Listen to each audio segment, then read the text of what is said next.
About a year and a half ago,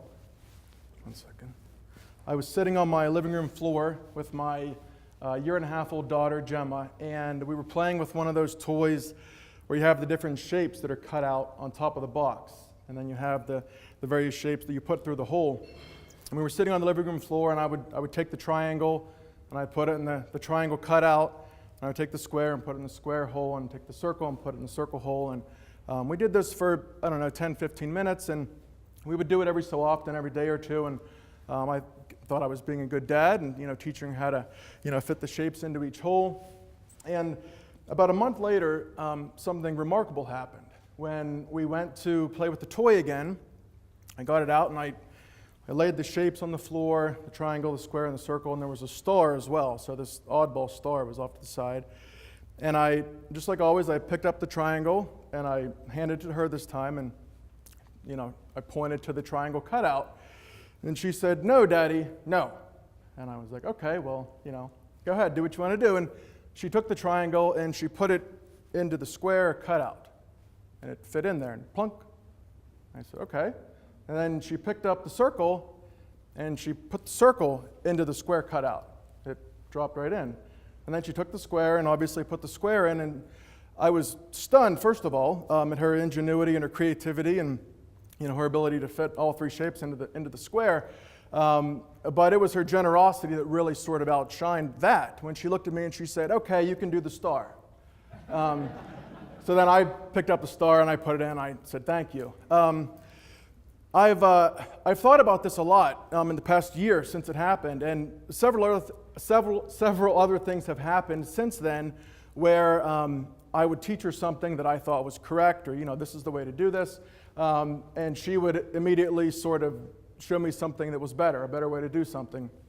And I don't think that my daughter is exceptional or different in any way. I think all children do this for us all the time, every day. I think that we grow out of this. I think that children are a lot more creative than us. I think had my wife and I sat there and played with that toy for months, she and I would probably never have realized that the three shapes all fit through the square cutout. And I think that's important. I think it's an important lesson to be learned there. There is a really neat story that this gentleman by the name of Ken Robinson, it's the most watched TED Talk of all the TED Talks. It's the most watched. And he tells this really cute story about a young girl. I believe she was in kindergarten, and she's drawing a picture. And the teacher comes over and she says, "What are you drawing a picture of, honey?" And she says, "I'm drawing a picture of God."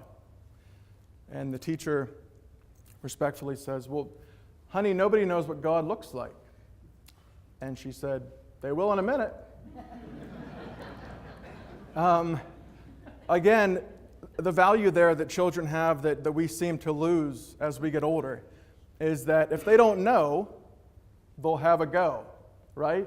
They're not scared of being wrong. And many of us in this room are. And it's okay, but it's important to recognize that we are. The older we get, we sort of lose that ability. Specifically, entrepreneurs aren't so scared. They are scared and they're very risk adverse, but there's something really special in our children. And I think that we, not just as a county, but as a society, need to sort of remind ourselves of that, right? Education is a wonderful tool, and it's extremely complex. I certainly don't have any, resolutions or, great ideas to sort of shift education because it's so robust. But the one thing that I think most folks agree on is that we have to do something different so that we're not educating our kids out of the creativity that they have as children. So sort of a segue into this is this quote by Mark Twain. And I really like this quote because I think for the most part when I was in high school or college, I was in the group that sort of made the upper 90th percentile possible. I wasn't a straight A student. I don't even remember my college GPA because I don't list it on my resume. But I know that something that I always strive to do was learn constantly. So not just in school, but after school. learn life lessons from my professors. For example, organic chemistry at Messiah, I had to pass. I already had a job, and all I had to do was just get through this class, and I could go work in Pittsburgh, and I had an F. And I had about 3 months to go, and I'm thinking, goodness gracious, organic chemistry, it's not going to happen. I'm not going to make it. So I made a deal with my professor, who was retiring at the end of the semester. I learned that he had a big blueberry farm. And I said, Dr. Oberholzer, I have a job, and I have an F, and I don't know what to do. And he said, well, you can come pick blueberries, and we'll talk about organic chemistry. And so I went. I went to his house, and for about 5 hours that day, we picked blueberries together. And I actually learned quite a bit about OChem in those 5 hours, enough that I was able to pass the final, thank goodness. And I got a D, and I graduated, and I went to work in Pittsburgh. And looking back at that, it was really important for me to not just go do hard labor to get my D, but to invest the time with that professor to get some life lessons, to learn outside the classroom. And there are some really, really important folks, some really bright folks that are part of this ecosystem that we're now building that are doing this sort of work, that are allowing kids to be in an atmosphere where mistakes are welcome, mistakes are actually encouraged, not so much D's in organic chemistry, but mistakes in terms of really cultivating creativity. And I just want to point them out because generally they're pretty modest and they're not going to raise their hand. So I want to point out the Catalyst guys, Andrew and Justin. Their facility in Altoona is amazing, and their leadership is even more amazing. Children are going there from Altoona schools, and they're tinkering, they're making things, they're making mistakes, and they're learning from the mistakes. And I really hope that we can have more facilities like the Catalyst space so that we can think back and sort of live this culture of the fact that education is much more than school. So moving on to our next slide here is talking about the future. A big part of this grant, and perhaps our main initiative, is to set up a better future, not just for the folks that are in this room, but for our children, right? Whenever coal suffered, this mass, industry decline, and we lost all the jobs, and even businesses that were sort of, off to the side of coal also felt this huge, loss, whether it was hospitality or, steel or fabricating. The tough part about sort of warding off things that are, going to be in the future is that we have no idea what the future is. We don't even know what's going to happen tomorrow. So when you look at programs like this, and you look at initiatives like this, and you put a bunch of really, really bright people in a room, and you say, okay, here's $4 million, let's do this, this, and this, and hopefully we get this result. The difficult part is that none of us know. And the scary part is that we don't know what we don't know. And because we're part of this, I'm pretty certain that the folks that are going to be creating the companies all around the world, but specifically in Somerset County, they're probably not in this room right now. Entrepreneurs generally don't come to community meetings. So that's a big reason why we're filming this tonight, because in a lot of ways we're talking to the folks that are not here.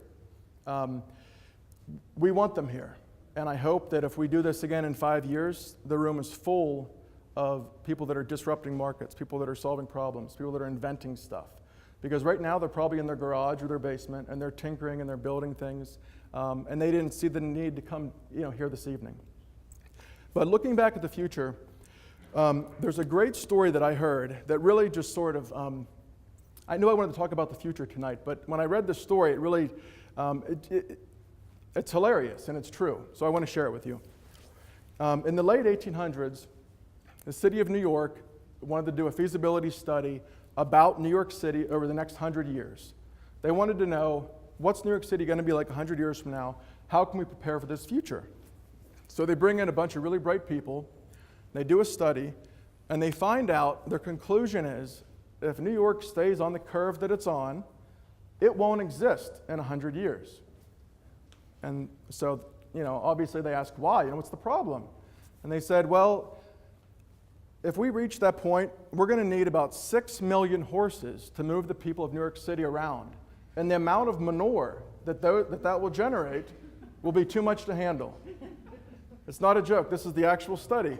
And you read about all the problems that this amount of horse manure was going to cause.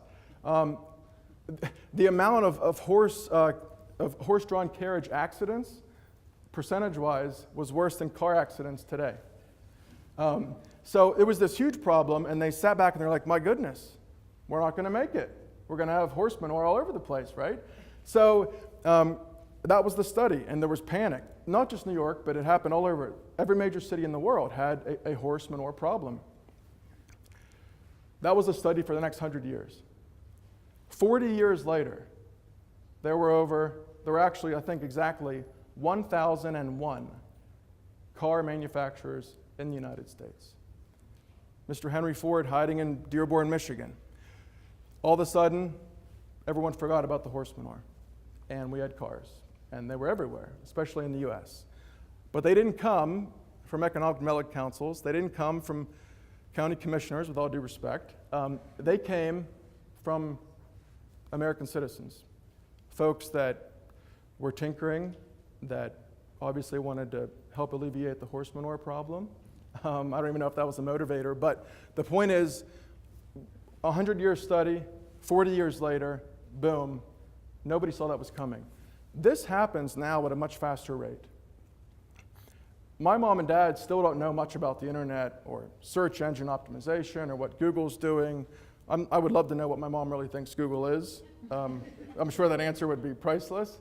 But the point is, these companies aren't that old. There are so many jobs that exist today that didn't exist 5 years ago, 10 years ago, especially 15, 20 years ago.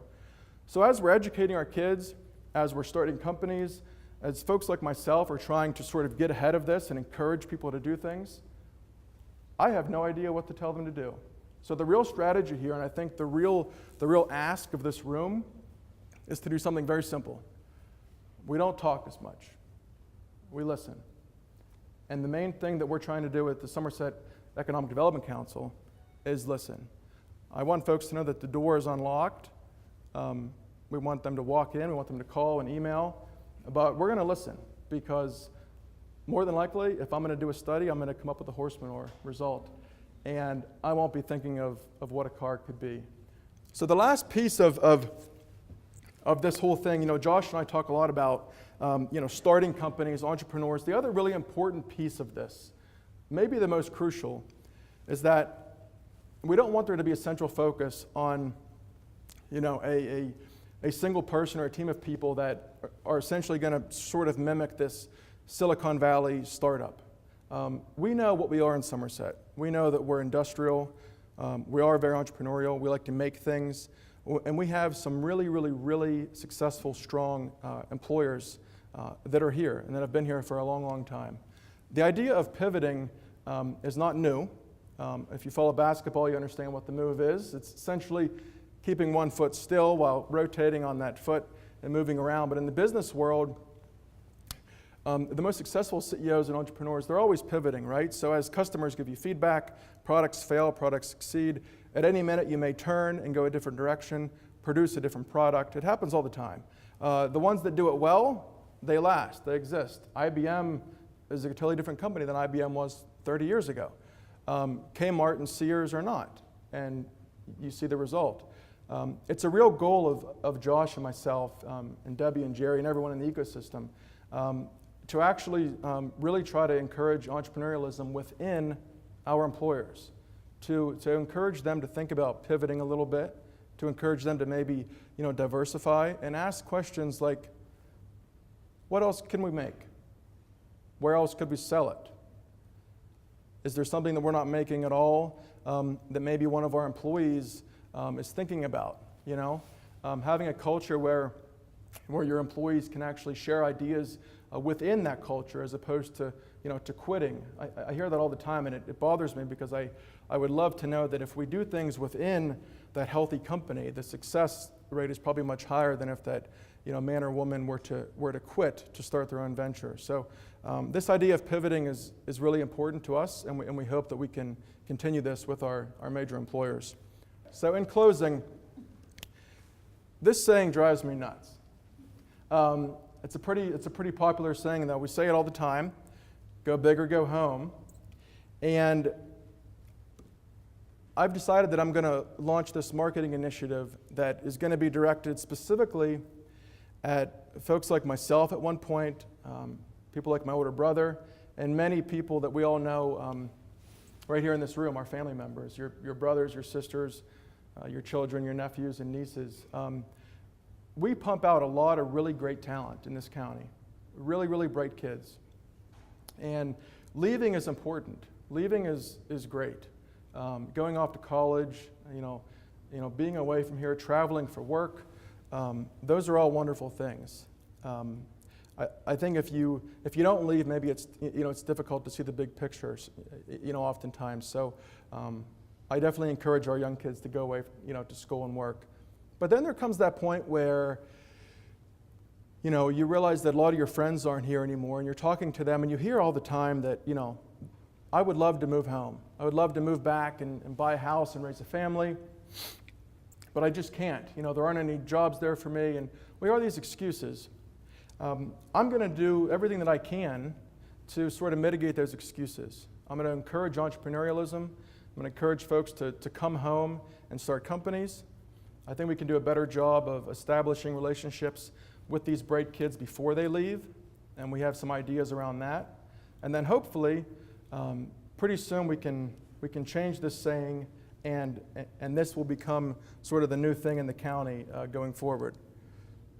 So we're going to change it from go big or go home to go big and go home. And I have some ideas to sort of market around this and try to bring our sons and daughters and brothers and sisters back here to start and grow companies. So thank you so much.